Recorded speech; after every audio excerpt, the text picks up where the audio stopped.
Part of me still just doesn't believe it. XDefiant is here. If this is your first time here, welcome, and if you are returning, welcome back. Anyways, let's get to what you guys came here to see. We're gonna go ahead and go over the best settings in XDefiant, and we're pretty much just gonna go from top to bottom, starting with gameplay and UI. Your gameplay input, obviously this is gonna be whatever input you are using. If you are a mouse and keys player, obviously that'll be mouse and keys, and if you are a controller player like myself, go ahead and put controller. Now, one thing I like about this game is in the settings, everything is pretty direct and concise. You don't have to play any guessing games. Anyways, as far as the field of view, a wider view can increase your battlefield awareness, but can negatively impact frame rate and may make aiming slightly harder. So I do think by default it is at 100. At this point in time, I do think this is a happy medium, but again, you have the full transparency here, and it's kind of like pick your poison. Do you want to go ahead and have a wider view for awareness, or do you want better frames? Ultimately though, this is personal preference. Now for the ADS field of view, this determines if aim down sights view reflects your custom field of view setting. I personally recommend leaving this on consistent, because if you move it to independent, I think it calls for some motion sickness and even a little bit of distraction. Preferably you want your ADS behavior to hold. Now the ADS sensitivity transition,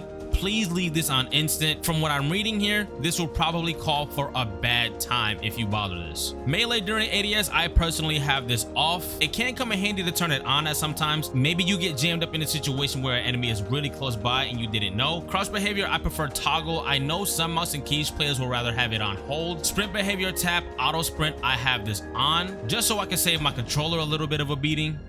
I do have my auto sprint threshold to 5 though. And what this is the percentage of the stick input to trigger auto sprint. So this is essentially a dead zone. I can walk around some and I won't necessarily be sprinting anytime I toggle my left stick. Sprint interrupt reload, I have this off as well. Slide behavior, I have this on tap. If you are a controller player and you use back button attachments, I do think having your slide behavior on tap will save you some problems in the future. Auto reload weapon, I will personally have this on because after your magazine is empty, if you have it off, you will have to manually hit your reload button. And I know a lot of this stuff doesn't seem like a big deal, but with how fast paced this game is, a lot of this stuff can be a little bit of a problem. So it's important to keep your thumbs on the sticks and your fingers on the triggers. Auto grab ledge, turn this off. This is very annoying and it can cost you a lot of gunfights. Walk behavior on hold, and scoreboard behavior, I believe by default this is on hold, but I have mine to toggle. Just kind of this ADD habit that I have that I probably developed in Call of Duty. Literally after I get killed by an enemy, I just spam the scoreboard button, and a lot of the times I'm not even paying attention to the scoreboard. So this is on toggle just to appease my goofiness. Now as far as the heads up display limits, I would personally put both horizontal and vertical on 0. You don't necessarily have to, but what this does is when you are in game,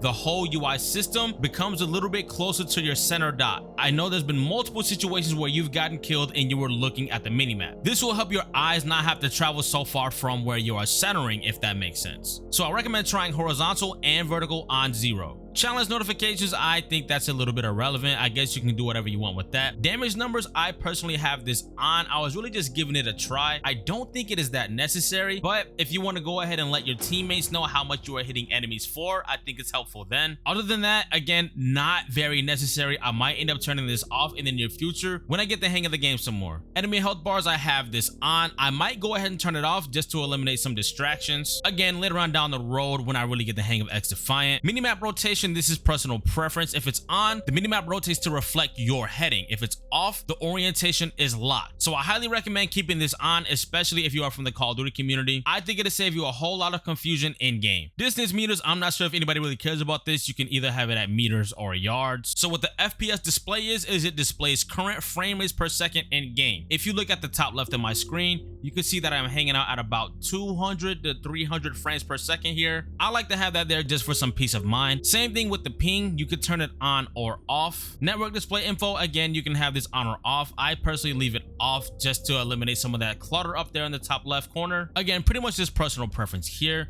But as far as the team composition overlay, I highly recommend leaving this off. It'll just clutter up your screen and it'll look so ugly. So team composition overlay, turn this off. By default, it is off. Don't even think about turning it on if you haven't already. Now, as far as mouse and keys, unfortunately, I do not have any sauce for you guys. That's kind of a bummer. Now for the button and stick layout, I have both of these on default. Aim assist, obviously you want this on standard, and you're gonna want your aim assist on 0. 0 is the max, by the way, just to clear up any confusion. If you go ahead and lower it, obviously your aim assist won't be as sticky. Aim assist follow, leave this on 0 as well. Now the aim response curve type, this is interesting here. So I did give linear a try. So what linear is the aim rate speed is tied directly to stick movement with no dampening or boost based on input value. Maybe better for more experienced players. This did feel good, but I think I'm having a little more success with standard right now. In standard, reduce the effect of finer stick movements to improve aim control and increase the effect of larger stick movements to improve look speed. Now the reverse S curve, I don't really recommend this. Again,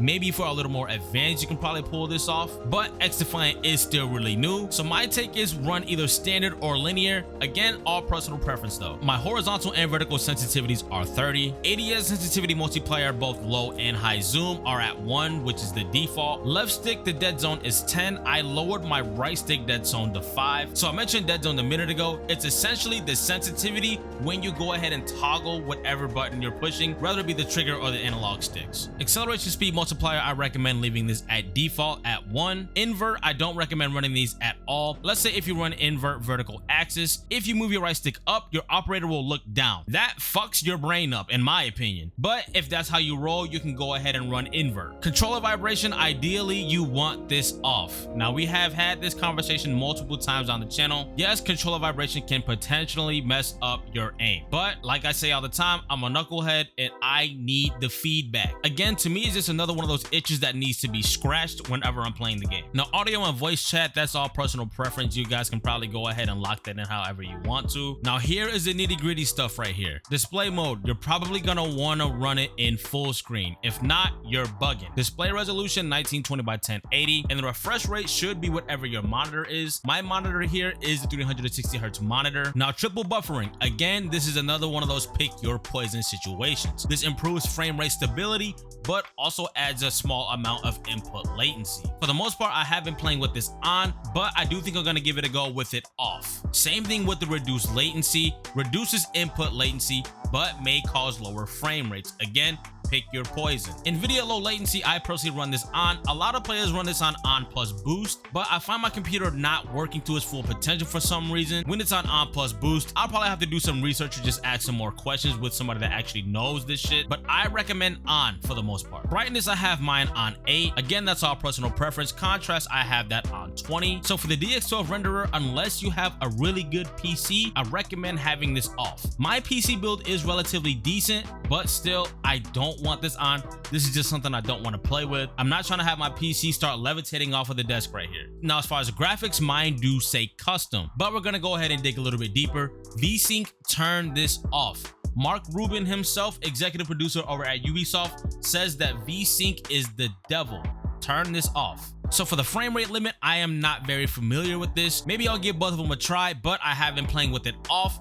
All right, now everything that I have dialed in here is gonna offer you the best frames per second. Shadow quality, low. Spot shadows, low. Spot shadow resolution, low. Contact shadows, off. Resolution scale. So I will say the game will look a little more sharp if you have this at 100%, but I lowered it to 85. It did muddy up things a little bit visually, but again, it definitely helps a little bit with frames per second. For viewer experience, I might go ahead and up this to 100 for you guys, but if I'm competing, I'm probably gonna lower it to 85. Sharpening, I have this at 10. Particle detail, I have this on low. Volumetric fog, I have this on low. Global reflection quality, I have this on low. Local reflection quality, I have this off. Vegetation quality on low. Subsurface scattering off. Ambient occlusion, I have this on low. This sets the quality of self-shadowing from ambient lighting for objects in the scene. So for the most part, if you are prioritizing aesthetics, you are gonna suffer a little bit performance-wise. Ultimately, this is why I have everything almost as low as possible. So for the object detail and the extra streaming distance, I recommend leaving these on 0, again, just to take some strain off of your PC. So as far as lens flare, I had this on by default, but I guess it's contingent upon the simulation of the internal reflections and scattering of light caused by a camera lens's non-uniform optical characteristics. So I'll definitely give it a try with it off, but I'm not too sure if it'll make any kind of difference. Water quality, low, of course, and chromatic aberration, off. And lastly, terrain quality, low.